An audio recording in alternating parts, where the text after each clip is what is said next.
Hi friends, welcome back to our channel. Today special sweet corn vada అండి. Sweet corn అనేది మనం ఎప్పుడూ తినే విధంగా కాకుండా ఈ విధంగా వడలు చేసుకొని తింటే చాలా బాగుంటుంది. మంచి క్రిస్పీగా కూడా వస్తాయండి. దీన్ని ఎలా ప్రిపేర్ చేయాలో చూసేద్దాం రండి. స్వీట్ కార్న్ 2 కప్స్ తీసుకోండి. దాన్ని మిక్సీ జార్లో వేసుకొని కొంచెం బరకగానే గ్రైండ్ చేసుకోవాలి. మరీ మెత్తగా గ్రైండ్ చేసుకోకూడదు.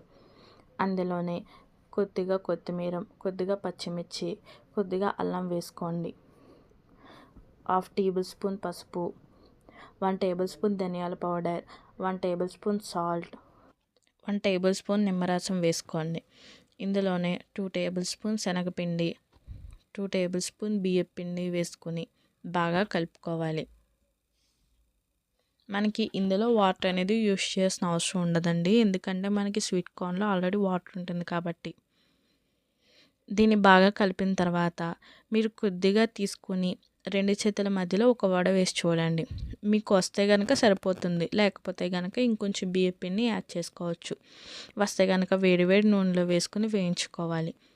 ఈ విధంగా అన్ని వడలు కూడా ఈ విధంగా వేసుకు వేయించుకోండి. వడలు వేసుకునేటప్పుడు మనం హై ఫ్లేమ్లో పెట్టుకోవాలండి. వేసుకున్న తర్వాత దాన్ని మీడియం ఫ్లేమ్లోకి అడ్జస్ట్ చేసుకోవాలి.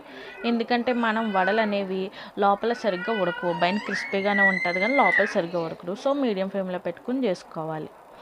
ఈ విధంగా గోల్డెన్ బ్రౌన్ కలర్లో వచ్చాక తీసి పక్కన పెట్టుకోండి. అంతేనండి, మనం సింపుల్గా ఈజీగా ఇంట్లోనే ఈ విధంగా మనం ప్రిపేర్ చేసుకోవచ్చు. ప్లీజ్ మా ఛానల్ని సబ్స్క్రైబ్ చేసుకోండి. పక్కనే ఉన్న బెల్ ఐకాన్ని క్లిక్ చేయండి.